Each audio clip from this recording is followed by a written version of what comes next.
မင်္ဂလာပါချစ်ဘောစီတို့ကျွန်တော်စီမှာ3သိန်းကျော်တန်2သိန်းကျော်တန်3သိန်းကျော်တန်4သိန်းကျော်တန်ဖုန်းတွေ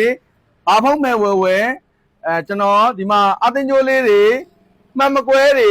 ပေါ်ပန်းနေကျွန်တော်ဒါမျိုးတွေလက်ဆောင်ထည့်ပေးမယ်ဗျာနော်3သိန်းကျော်တန်ဖုန်းတွေဝယ်ရဆိုရင်တော့ဒီလိုမှတ်မကွဲတွေဒီလိုအသင်းကျိုးတွေပေါ့နော်ဒါလေးလက်ဆောင်ထည့်ပေးမယ်ဒါ3သိန်းကျော်တန်ဖုန်းတွေဝယ်ရင်ပေါ့နော်2သိန်းကျော်တန်ဖုန်းတွေဝယ်ရင်တော့ဘောစီများဒီပေါ်ပန်းနေကျွန်တော်လက်ဆောင်ထည့်ပေးမယ်ဗျာနော်1000အမေယာပေါ်ပန်းလေးတွေကျွန်တော်လက်ဆောင်ထည့်ပေးမယ်2သိန်းကျော်တန်ဖုန်းတစ်လုံးဝယ်တာနဲ့နော်ဘာမှမဟုတ်ဘူး3သိန်းကျော်တန်4သိန်းကျော်တန်ဆိုရင်ဟိုကို brand နဲ့က4000ခွဲရောင်းတဲ့ပေါ်ပန်းနေကျွန်တော်လက်ဆောင်ထည့်ပေးမယ်9000ခွဲရောင်းတဲ့ပေါ်ပန်းနေလည်းလက်ဆောင်ထည့်ပေးပါမယ်ဗျာနော်လို့9000ခွဲရောင်းတဲ့ပေါ်ပန်းနေလည်းလက်ဆောင်ထည့်ပေးပါမယ်နော်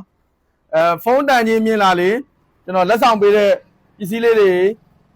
ဈေးတန်းလေးတွေမြင်တဲ့ဟာလေးတွေကျွန်တော်လက်ဆောင်ထည့်ပေးထားပါတယ်ဗျာနော်အကုန်လုံးအစုံ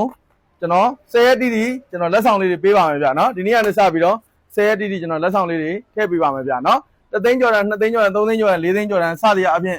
ဘာဖုံးမဲ့ကိုပဲကျွန်တော်လက်ဆောင်တွေကုန်ထည့်ပေးမယ်